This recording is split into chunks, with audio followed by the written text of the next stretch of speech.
I'm Julie Masterson, a fine art photographer, and this is the Idlewild Gallery of Fine Art, which I've owned and managed for the last 3 years.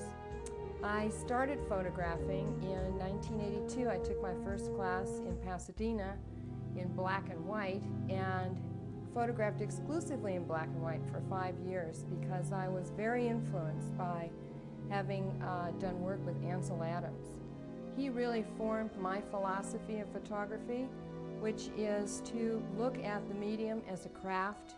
So none of my photographs are cropped, everything is full frame, and I don't use special filters or computer enhancement or any of the technology that would take me away from simply what the camera saw. And what I'm interested in conveying to the people who see my photographs is a sense of appreciation for lost cultures or cultures who are on the way to being lost, as well as sharing my love of the landscape. I guess if anything, as a philosopher, you'd have to call me a romantic, because I find my strength and my spiritual grounding outside in the landscape. And living in Idlewild makes that kind of a perfect combination. So I can be either photographing locally here or doing some of the adventure photography that takes me, as far as Western Tibet, Rwanda, lots of time in Arabia working on with an expedition that was looking for a lost frankincense city. And I photographed, just spots here and there in Eastern Europe, Hawaii. But I really like the remote landscape. The farther away I can get from where many have trod before, the better I like it.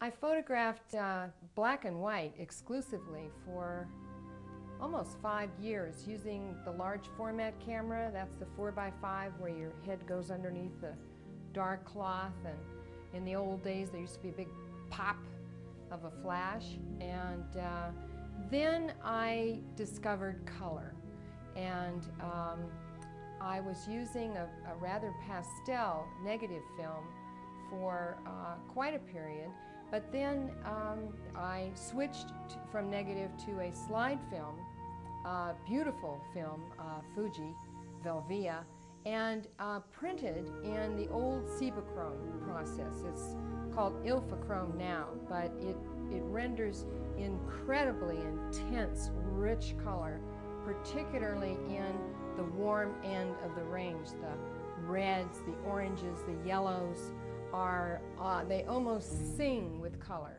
And for Tibet, this turned out to have been a very happy decision. I didn't know ahead of time that what I would be able to capture was in the deep cobalt blues of the skies, the rich reds of the monasteries, and other tones very well rendered in between. So when I came back from that trip in 1988 to Los Angeles, the Pacific Asia Museum in Pasadena asked me if I would be interested in having a show.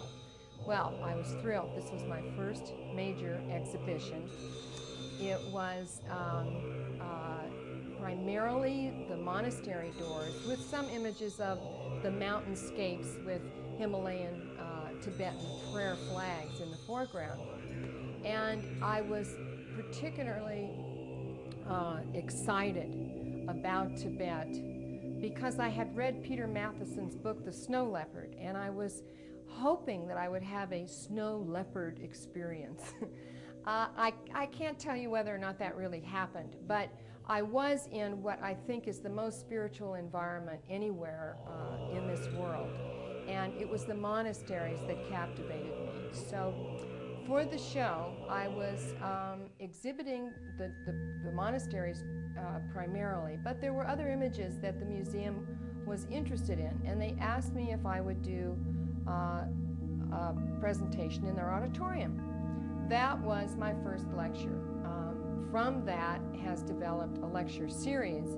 But in any event, from that Tibetan trip developed not only a an exposure to galleries in Los Angeles, but also the beginnings of what has become a lecture circuit. I was so fortunate to be invited to photograph with an expedition to Arabia in search of a lost frankincense city called Ubar.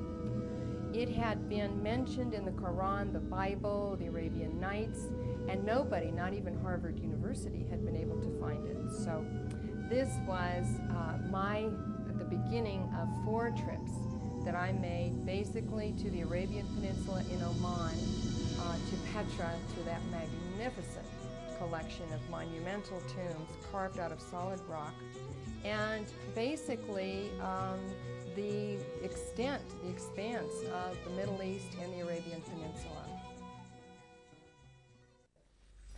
Africa was a very exciting and in a way, a very different experience from either Tibet, which was quite spiritual, and Arabia, which was a journey of discovery. Africa, I found, was very sensual.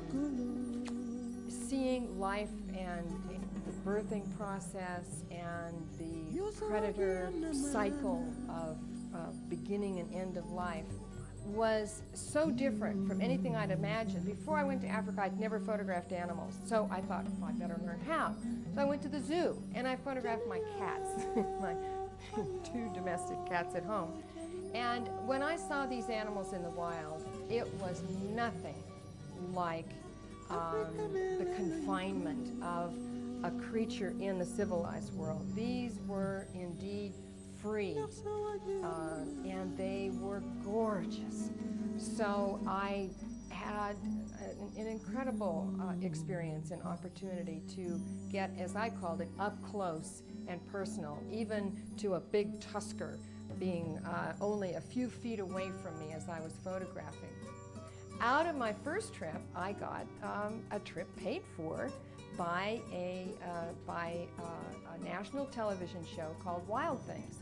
They were very interested in photographs using slow motion so that the animals appeared to be blurring across the image, suggesting the disappearance of these creatures from the wild, as in the balance between what man needs and what the wild animals need. Of course, the game parks have gotten smaller and the animal populations have been diminishing.